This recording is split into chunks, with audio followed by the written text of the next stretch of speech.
সুবহানাল্লাযী আসরা বিআবদিহি লাইলাম মিনাল মাসজিদিল হারামি ইলাল মাসজিদিল আকসাল্লাযী বারাকনা حوله لنريه من آياتنا إنه هو السميع البصير আল্লাহ তাআলা পবিত্র কুরআনুল কারীমের মধ্যে বলেন, পবিত্র ওই সত্তা যিনি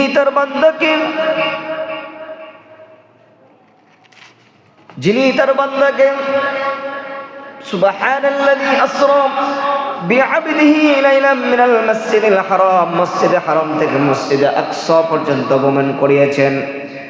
আল্লাযী বারাকনা হাওলাহু লিনুরিয়াহু মিন আয়াতিনা, শুধু ভ্রমণ করে ক্ষান্ত হয় নাই, আল্লাহ সুবহানাহু ওয়া তাআলা বারাকনা হাওলাহু, তার চতুর্পাশকে বরকতময় দান করেছেন। সুবহানাল্লাহ। চতুর্পাশ আল্লাহ তাআলা বিভিন্ন জিনিস দ্বারা বরকতময় করে দিয়েছেন। লিনুরিয়াহু মিন আয়াতিনা, যাতে করে মানুষ আল্লাহ তাআলার নিদর্শনগুলি বুঝতে পারে, যাতে করে মানুষ আল্লাহ তাআলার নিয়ামতগুলি বুঝতে পারে। সমস্ত মানুষ আল্লাহ তাআলার এই নিয়ামতগুলা যদি বুঝায়, তাহলে আল্লাহ তাআলা তাদের জন্য ভালো পুরস্কার রেখেছেন। সুবহানাল্লাহ। আসরা বিআবদিহি লাইলাম মিনাল মাসজিদিল হারাম, পবিত্র ওই সত্তা যিনি তার বান্দাকে মসজিদে হারাম থেকে মসজিদে আকসা পর্যন্ত ভ্রমণ করিয়েছেন। শুধু তাই নয়, তার আশপাশ সব কিছুকে আল্লাহ বরকতময় দান করে দিয়েছেন। সুবহানাল্লাহ। ইন্নাহু হুয়াস সামিউল বাসীর, নিশ্চয় তিনি সর্বশ্রোতা এবং সর্বদৃষ্টি শক্তিমান। নিশ্চয় আল্লাহ তাআলা সব কিছু শ্রবণ করেন। আমি আপনি কি বলতেছি না বলতেছি, আল্লাহ তাআলা সব কিছু তিনি শুনেন। আমরা মনে করি আমরা আস্তে আস্তে একজন অপরজনের সাথে কথা বললে এটা কেউ শুনে না, কিন্তু না, আল্লাহ তাআলা বলতেছেন ইন্নাহু হুয়াস সামিউল বাসীর, আমি সর্বশ্রোতা এবং সর্বস্রষ্টা। এজন্য ভাইয়েরা আমার, বন্ধুরা আমার, আল্লাহ সুবহানাহু ওয়া তাআলা তিনার বন্ধুকে আল্লাহ তাআলার সাথে সাক্ষাৎ করার জন্য জিবরাইলকে পাঠাইলেন। বিশ্বনবী রাহমাতুল লিল আলামিন মসজিদে হারামের মধ্যে পাশে শুয়েছিলেন, সেখানে জিবরাইল এসেছেন। এসে আল্লাহর রাসূলকে বলেন, ইয়া রাসূলুল্লাহ, ইয়া হাবিবাল্লাহ, আপনি চলুন। জিবরাইল সেখান থেকে রাসূলকে নিয়ে মসজিদে আকসা পর্যন্ত গেলেন। সেখানে যাওয়ার পর সেখানে গিয়ে আল্লাহর রাসূল সাল্লাল্লাহু আলাইহি সাল্লাম সেখানে যাওয়ার পর ফাফরাজা সদরি, আল্লাহর রাসূল সাল্লাল্লাহু আলাইহি সাল্লামের বক্ষকে বিদ করলেন, পড়লেন। ফাগসালাহু বিমা যামযাম, অথবা জমজমের পানি দ্বারা রাসূলুল্লাহ সাল্লাল্লাহু আলাইহি সাল্লামের ভিতর মুবারক রুহটাকে বের করে সুন্দরভাবে পানি দিয়ে ধৌত করলেন। ধৌত করার পর আবার পুনরায় রেখে দিলেন। ভাইয়েরা আমার, বন্ধুরা আমার, আর রাসূলকে স্বাগতম জানানোর জন্য আদম আলাইহিস সালাম থেকে নিয়ে পৃথিবীর শুরুর লগ্ন থেকে নিয়ে মুহাম্মদ সাল্লাল্লাহু আলাইহি সাল্লাম পর্যন্ত যত নবী রাসূল ছিলেন সকলে মসজিদে আকসার মধ্যে উপস্থিত করতেছিলেন। সুবহানাল্লাহ। সকলে সেখানে উপস্থিত ছিলেন যে আল্লাহর নবী মসজিদে হারাম থেকে সেখান থেকে আসবে, আসার পর মসজিদে আকসার মধ্যে সকল পয়গম্বররা উপস্থিত ছিলেন।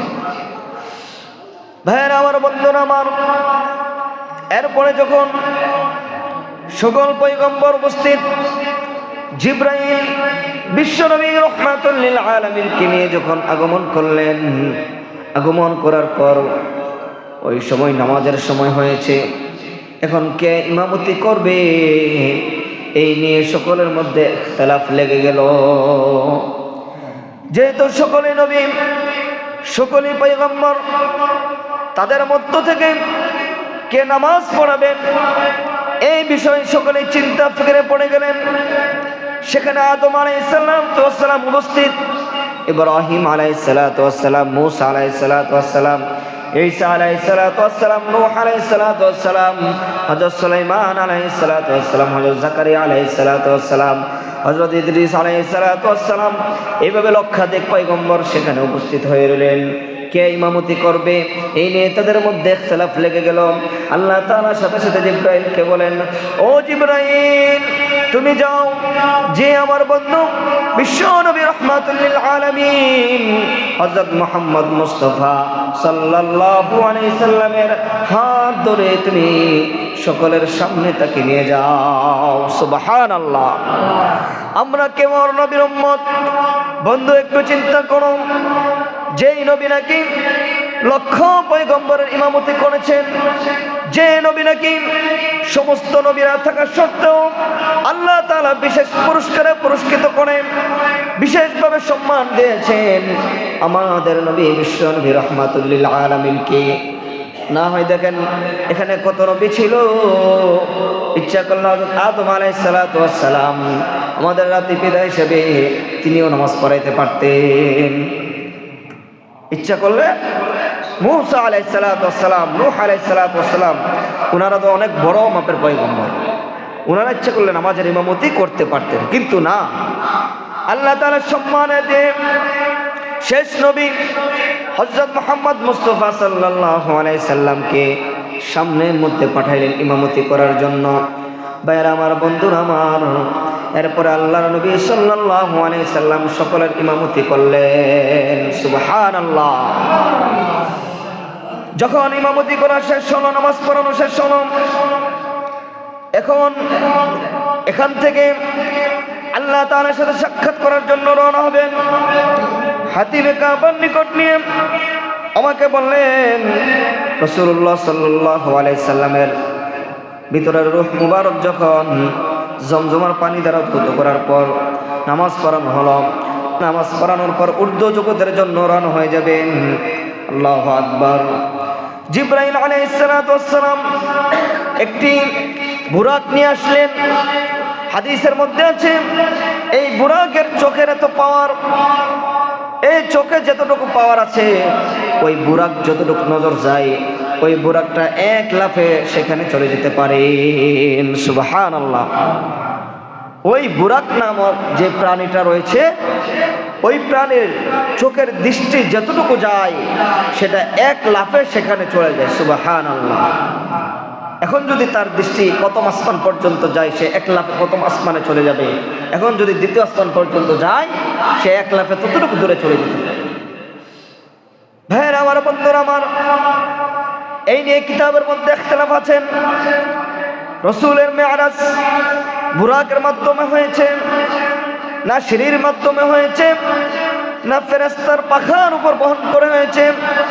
কোন কিতাবের মধ্যে লেখেন মানুষ মারা গেলে যে ফেরেশতা মানুষের রূহটা কবজ করে, নেককার লোক যখন মারা যায় এই নেককার লোকের রূহটা যখন কবজ করা হয় ওই ফেরেশতার রূহটা নিয়ে আসমানের প্রথম আসমানের মধ্যে সিঁড়িতে যায়।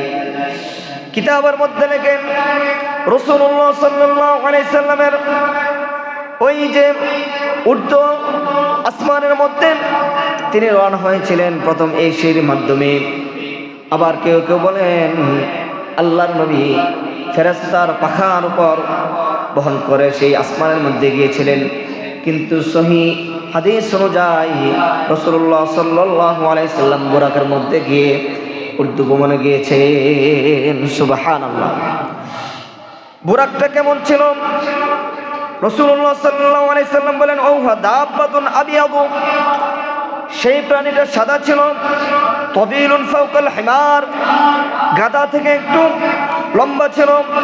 ওয়াদুনাল বিহাক, খচ্চর থেকে একটু ছোট ছিল। গাধা থেকে একটু লম্বা আর খচ্চর থেকে একটু বড় ছিল। ভাইরা আমার, বন্ধুরা আমার, আল্লাহর নবীকে নিয়ে যখন জিবরাইল প্রথম আসমানের মধ্যে গেলেন প্রথম আসমানে যাওয়ার পর ফেরেশতাদের থেকে অনুমতি চাইলেন। ফাকিলা মা হাদা, ফেরেশতারা জিজ্ঞেস করলেন আপনার সাথে কে আছে?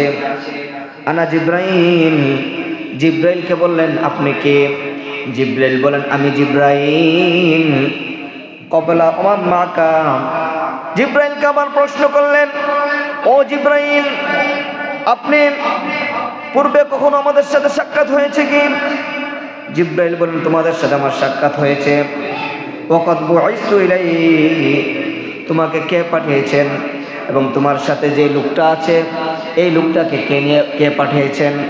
জিব্রাইল বলেন বুইসতু ইলাইহি, এই লোকটাকে আল্লাহ তাআলা আমার সাথে নিয়ে আসার জন্য অনুমতি দিয়েছেন। সুবহানাল্লাহ। প্রথম আসমানে যাওয়ার পর ফেরেশতাদের থেকে অনুমতি চাচ্ছেন। কে চাচ্ছেন? জিব্রাইল। সাথে কে? বিশ্বনবী রাহমাতুল লিল আলামিন, জিনার উসিলা করে এই সমস্ত আসমান জমিনকে সৃষ্টি করা হয়েছে। সুবহানাল্লাহ বলেন না? আরেকটু জোরে সোরে বলেন সুবহানাল্লাহ। তাহলে এখান থেকে আমরা একটা শিক্ষা গ্রহণ করতে পারি।